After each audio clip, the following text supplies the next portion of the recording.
तो हमने last lecture में एकक कोष्टिका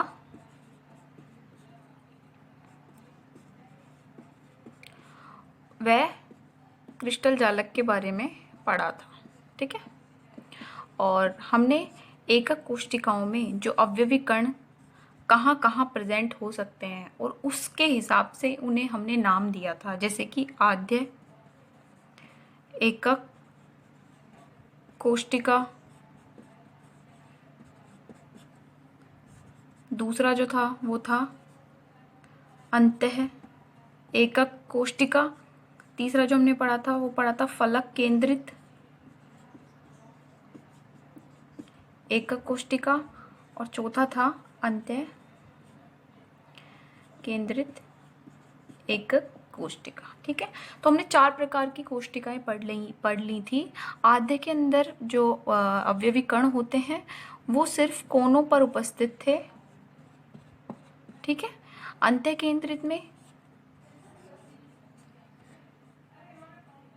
मध्य में उपस्थित थे, और फलक केंद्रित में जो अवयवी कण थे वे कोनों पर व फलक के मध्य में, ठीक है। जो ये फलक है इस घन की, इसके मध्य में उपस्थित थे, ठीक है। कोनों पर तो थे ही, ठीक है।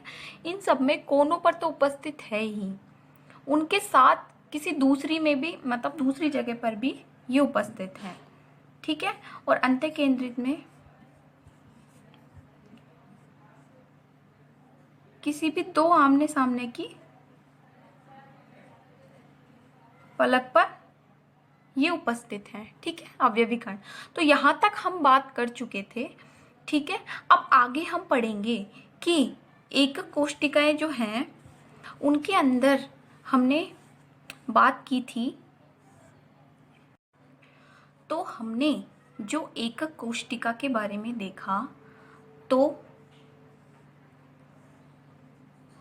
हमने एक एकक कोष्टिका ली जिसके अंदर हमने इसकी भुजाओं और इसके कोणों के बारे में हमने बात की थी।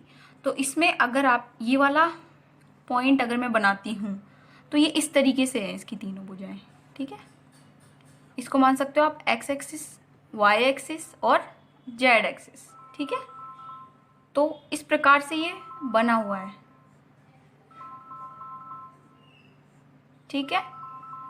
तो इस दिशा में जो ये लंबाई है इसको हमने बोला था ए, यहाँ पर ये बी, और ये है क्या है सी। तो और ए के सामने वाले कोण को हमने अल्फा बोला था, बी के सामने वाले कोण को हमने बीटा, और इसको बोला था हमने गामा, ठीक है। तो ये तो हो गए इसकी भुजाएं कौन कौन सी हुई, ए बी और सी। कोण कौन कौन से हुए इनके बीच के, अल्फा बीटा गामा। तो ये भुजाओं में और कोण, इनके भुजाएं और इनके कोण, इनमें मतलब हम देख सकते हैं कि इनमें अगर हम चेंज करें तो हमें ये भी अलग अलग प्रकार की हमें देखने को मिल सकती हैं। उसके आधार पर हमने जो क्रिस्टल तंत्र है, ये जो पूरा क्रिस्टल, समझने की कोशिश करो, मैं दोबारा से एक बार एक्सप्लेन करती हूँ आपको कि मैंने आपको क्या बताया था कि जो ये क्रिस्टल जालक होता है वो कैसे फॉर्म होता है, छोटी छोटी एकक कोष्टिकाओं को मिलाने पर, ठीक है। ये अभी हम इसे एकदम ये है 3D में अगर हम बनाए तो ऐसे पीछे तक जा रही है, ठीक है, ऐसे, ठीक है। और उसी प्रकार से यही चीज है जो नीचे की तरफ भी आ रही है, ऐसे, ठीक है। मतलब ऐसे करके इसका निर्माण हुआ है। उसमें से हम यहाँ पे क्या है, एक जो ये एक इस यूनिट सेल, इस एकक कोष्टिका की बात कर रहे हैं, यहाँ पे इस एकक कोष्टिका की बात कर रहे हैं, ठीक है। हम यहाँ पे जो अभी तक हमने देखा कि इसमें जो अब क्या होगा, इसमें अवयवी कण उपस्थित होंगे। तो हमने क्या किया, पहले अवयवी कणों को देखा कि भाई कोने पर है या फलक पर है, उस आधार पर हमने एकक कोष्टिका को नाम दिया, ठीक है। इसके बाद ये पूरा क्रिस्टल जालक बन गया, अब ये तो हो गया अवयवी कणों के उपस्थिति के आधार पर हमने फलक केंद्रित, आद्य केंद्रित और अंत्य केंद्रित इस प्रकार से हमने इसको विभाजित किया था। ठीक है, अब ये जो क्रिस्टल जालक है, ये पूरा क्रिस्टल जालक क्या है, एक प्रकार से इसको बोल सकते हैं हम, ये पूरा क्या है, क्रिस्टल तंत्र। और जो क्रिस्टल तंत्र है ना, वो उसके भी प्रकार हैं कि ये 7 प्रकार का हो सकता है। अब ये प्रकार जो 7 प्रकार से हमने विभाजित किया है इसको, वो किस आधार पर किया है वो मैं आपको बताती हूँ। ठीक है, सबसे पहले आप ये समझने की कोशिश करें कि जो एक क्रिस्टल तंत्र है वो कितने प्रकार का हो सकता है, 7 प्रकार का। किस आधार पर, ये हमने देखा कि हमने क्या लिया था, यहाँ पे भुजाएं ली थी ए, बी और सी। ठीक है, और हमने क्या लिए, कोण लिए, अल्फा, बीटा और गामा। ठीक है, अभी तक हमें इन अल्फा, बीटा, गामा और ए, बी, सी का मान नहीं पता। ठीक है, अभी तक हम ये सोच रहे हैं कि इसके अंदर 3 भुजाएं तो होती ही हैं। अब ये एक दूसरे के इक्वल हैं या नहीं हैं, ये एक दूसरे के बराबर हैं या नहीं है, ये डिपेंड करता है। ठीक है, हम यहाँ पर पूरा का पूरा इमेजिनेशन कर रहे हैं। ठीक है, ये भुजाएं एक्चुअल में ये भुजाएं नहीं होती है, वास्तविकता में भुजाएं नहीं है। हम यहाँ पर अपनी गणनाओं को सरल करने के लिए यहाँ पर लाइन खींचते हैं 2 एटम्स के बीच में, इनके अरेंजमेंट के बीच में हम लाइन खींच के उसके अरेंजमेंट को देखते हैं कि भाई कौन सा एटम कहाँ उपस्थित है। ठीक है, इसलिए हमें इन पैरामीटर्स की जरूरत पड़ती है। ठीक है, तो अब 7 प्रकार की इस प्रकार से हो सकती है। मान लो कि ए बराबर बी बराबर सी है। ठीक है, और alpha equals to beta equals to gamma equals to 90 degree है। ठीक है, और आप जानते हो कि कंडीशन किस में होती है, ये किसकी कंडीशन है, जब कोई चीज क्या हो, घनीय। ठीक है, घनीय होती है, तो इस प्रकार की जो व्यवस्था होगी उसे हम क्या बोलते हैं, घन। इस प्रकार से जो अरेंजमेंट होता है जिसके अंदर आपने देखा है कि कोई भी जो घन होता है उसकी क्या होती है, ये जो भुजाएं हैं, ये भुजा ये सब क्या होती हैं, बराबर होती हैं। ठीक है, और इनके बीच में कोण कितना होता है, सबके बीच में 90 डिग्री, ये भी 90 डिग्री, ये भी 90 डिग्री और ये भी 90 डिग्री। ठीक है, ये सब क्या होते हैं, 90 डिग्री।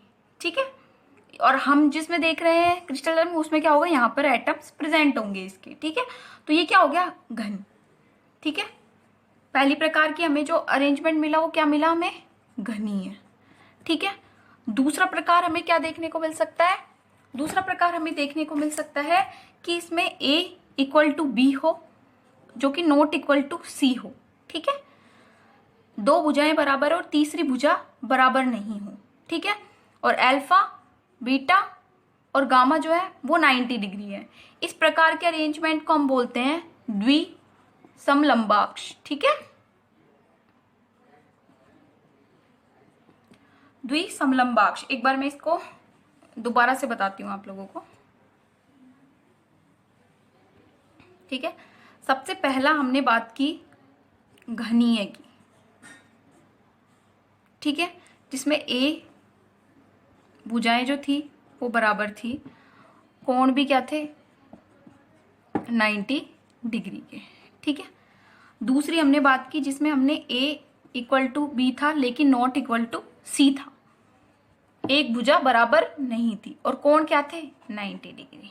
ठीक है, तीसरी जो हमने बात की वो हमने की कि तीनों भुजाएं ही बराबर नहीं है लेकिन कोण क्या है, 90 डिग्री के।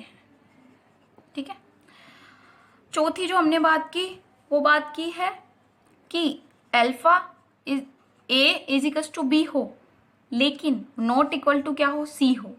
यहाँ पर अल्फा बीटा तो हो 90 डिग्री लेकिन गामा जो हो वो क्या हो, 120 डिग्री। ठीक है, पांचवी जो है उसमें क्या है कि A is equal to B is equal to तो सी है लेकिन अल्फा बीटा जो अल्फा और beta is equal to gamma, लेकिन वे 90 डिग्री के बराबर नहीं है। और छठी जो कंडीशन है हमारी वो है कि ये तीनों के तीनों भुजा समान ना हो और दो कोण 90 डिग्री के हों और तीसरा कोण जो है नॉट इक्वल टू 90 डिग्री, मतलब वो कुछ भी हो सकता है पर 90 डिग्री नहीं हो सकता। सातवें में A not equal to B not equal to C और अल्फा बीटा और गामा ये भी 90 डिग्री के इक्वल ना हो। अब यहाँ तक तो हमने इजीली बता दिया कि घन है, ठीक है। उसके बाद ये जो व्यवस्था होती है वे उसे बोलते हैं द्विसमलंबाक्ष।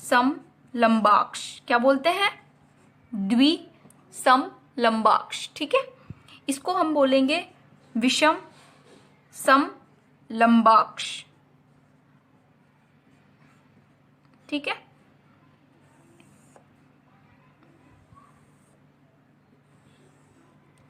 अब और जो चौथी वाली है वो है षटकोणीय, इसे बोलते हैं षटकोणीय, ठीक है। और जो हमारी पांचवी है वो है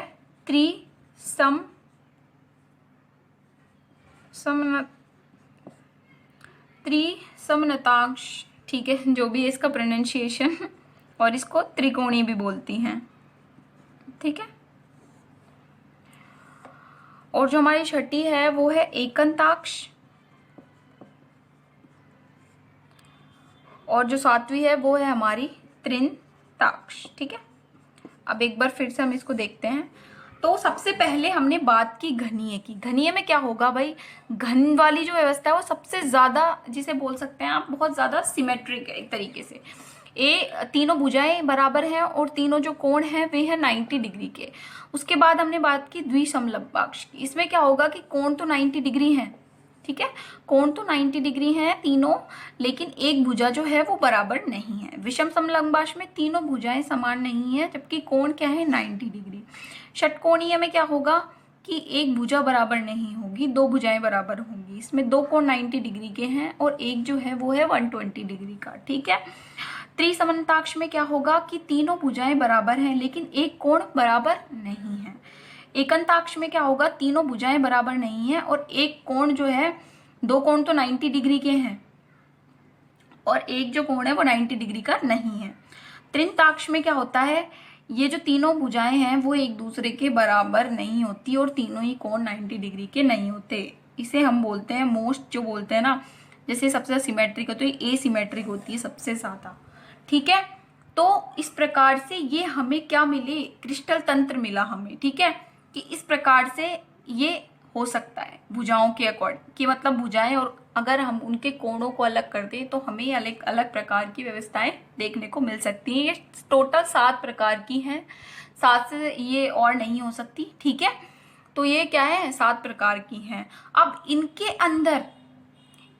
अंदर हम देखते हैं कि एकक कोष्टिका कौन कौन सी आ सकती है, आद्य आ सकती है या फलक केंद्रित आ सकती है, तो वो सब अब हम बात करेंगे। जो घनीय व्यवस्था होती है, घनीय जो क्रिस्टल तंत्र होता है ना, उसमें चारों प्रकार की जो हमने एकक कोष्टिकाओं की बात की थी, अंत्य केंद्रित, आद्य केंद्रित और क्या फलक केंद्रित और अंतः केंद्रित, ये सब की सब एकक कोष्टिकाएं घनीय में आपको देखने को मिल सकती हैं, ठीक है। उसी प्रकार से अगर हम द्विसमलंबाक्ष की बात करें तो इसमें आद्य व अंत्य केंद्रित मिल सकती हैं, ठीक है। देखिए आद्य तो सब में मिलेगी, देखो एक बार फिर से आप समझने की कोशिश करो, यहाँ पे हमने नेम लिखे हुए हैं, ठीक है। तो सबसे पहले हमने बात की थी घनीय की। घनीय में क्या होगा, आद्य चारों प्रकार की हमें एकक कोष्टिका देखने को मिल सकती है। आद्य मिल सकती है, फलक केंद्रित मिल सकती है, अंत्य देखने को मिलेगी और अंत्य देखने को मिलेगी, ठीक है। इनके आगे लिख लेना आप एकक कोष्टिका जो भी है, ठीक है। उसके बाद अगर हम द्विसमलंबाक्ष की बात करें, देखिए आद्य तो सब में ही मिलेगी। आद्य में क्या था, प्रिमिटिव, जो जिसके अंदर क्या होते हैं कि एटम जो हैं, परमाणु जो हैं, वो कहाँ पर उपस्थित हैं, वे हैं कोनों पर उपस्थित, ठीक है। ये तो आपको इन सब में देखने को मिलेगी ही मिलेगी, ठीक है। तो हम लिख देते हैं आद्य तो तीनों में ही है।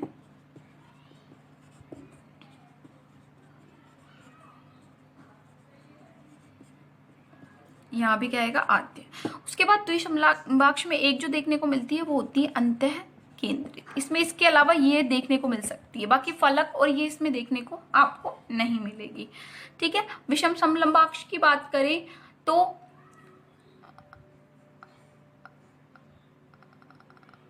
एक मिनट, सॉरी, एक कंफ्यूजन है यहाँ पे ये कि यहाँ पे अंतः केंद्रित देखने को नहीं मिलती, यहाँ पे सिर्फ तीनों देखने को मिलती है, आद्य और फलक और अंतः। ठीक है। आद्य और अंत्य केंद्रित मिलेगी द्विसमलंबाक्ष में, और विषम समलंबाक्ष में आपको देखने को मिलेगी, इसमें इस वाले में आपको चारों के चारों देखने को मिलेगी, आद्य, फलक, अंत्य और आद्य। ठीक है। उसके बाद में जो षटकोणी है उसमें सिर्फ एक देखने को मिलती है, आद्य। त्रिसमन्ताक्ष में भी आपको एक देखने को मिलेगी, आद्य, और एकंताक्ष में भी आपको आद्य और एक जो होती है अंतः केंद्रित, ये आपको देखने को मिलेगी। त्रिंताक्ष में क्या, आपको सिर्फ आद्य देखने को मिलेगी। तो ये चीज आपके क्लियर हुई कि हमने किस चीज की बात की और हम क्या बात कर रहे हैं। एक बार मैं आपको फिर से बताने की कोशिश कर रही हूँ। अब तक आपने जो भी देखा, हमने क्या बात की, हमने बात की कि क्रिस्टल जालक है। ठीक है। क्रिस्टल जालक क्या है, यहाँ पे हम क्या कर रहे हैं, हम पढ़ रहे हैं क्रिस्टलीय ठोस। ठीक है। अब हम क्रिस्टलीय ठोस में क्या बात कर रहे हैं, अवयवी कण किस प्रकार से व्यवस्थित, हमें पता है इनकी व्यवस्था का जो क्रम है वो निश्चित होता है, वो किस प्रकार से निश्चित होता है, अब हम उसकी डीपली स्टडी कर रहे हैं। ठीक है। इनकी इंटरनल स्ट्रक्चर की बात करें। अब हमने क्या किया कि क्रिस्टलीय ठोस ले लिया, एक पार्ट ले लिया क्रिस्टलीय ठोस का। अब हम उसमें क्या देख रहे हैं, एटम्स का अरेंजमेंट देख रहे हैं। ठीक है। जो हमने पार्ट लिया उसको हमने बोला कि वो एक प्रकार का क्या है, क्रिस्टल जाल है। क्रिस्टल जाल का मतलब क्या हो गया कि मतलब वो बहुत सारी एकक कोशिकाओं से मिलकर जो हमें जाल मिला, जैसे कि मान लो ये इस प्रकार से कोई भी एकक कोशिका है। ठीक है। ये अवयवी कण है। ठीक है। ये एक प्रकार से क्या हो गया कि यहाँ पे इसके ये जो है अवयवी कण यहाँ पर उपस्थित है एकक कोशिका में। ऐसी एकक कोशिकाएं बहुत सारी मिल गई और उनके मिलने के बाद हमें क्या मिला, क्रिस्टल जाल मिला। क्या मिला, क्रिस्टल जालक। ठीक है। जिसे हमें बोला क्रिस्टल लैटिस मिली। अब जो ये मॉलिक्यूल्स का अरेंजमेंट जो हमें देखने को मिल रहा है एकक कोशिकाओं में, वो भी कई प्रकार से हो सकता है। तो हमने क्या पढ़ा, 4 प्रकार से देखा कि भाई आद्य हो सकता है कि सिर्फ कहां पर हो, कोनों पर। फलक हो सकता है, फलक केंद्रित एकक कोशिका, इसमें हो सकता है कोनों पर। और कोनों के साथ कहां पर हो सकता है, प्रत्येक फलक घन के प्रत्येक फलक के केंद्र पर अवयवी कण हो सकता है। ठीक है। उसी प्रकार से हमने बात की अंत्य केंद्रित की। इसमें क्या था, अंत्य केंद्रित एकक कोशिका में जो अवयवी कण था वो उसके बिल्कुल सेंटर में भी था, कोनों के साथ साथ, कोनों के साथ साथ उस एकक कोशिका के मध्य में, उसके केंद्र में लिख लो, केंद्र में। ठीक है। अंत्य केंद्र में क्या था, अंत्य केंद्रित एकक कोशिका में 2 आमने सामने के फलक पर के मध्य में प्लस कोनों में। ठीक है। इस प्रकार से हमने ये देख लिया। अब ये तो थी एकक कोशिका। उसके बाद हमने देखा कि एकक कोशिका जो हमने बनाई थी उसमें क्या था, उसका एकदम इस प्रकार से अरेंजमेंट था कि भाई हमने देखा कि 3D में हम जब देख रहे थे तो हमें ये इस प्रकार से दिखती है, जिसके अंदर क्या होता है, 3 तो भुजाएं होती है और हमें कोण मिलते हैं देखने को, ABC, अल्फा, बीटा और गामा।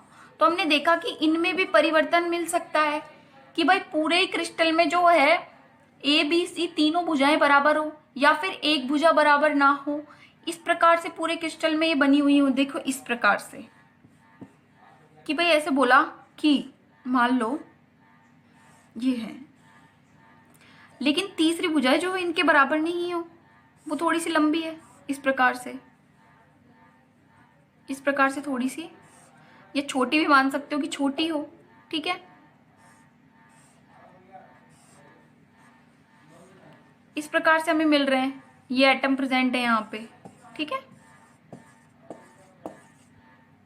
इस प्रकार से है। और ये जो था कि भाई A equal to B not equal to C, ये किस में था, लेकिन इनके कोण क्या है, 90 डिग्री के हैं। तो ये हमने देखा था कि ये द्विसमलंबाक्ष में था।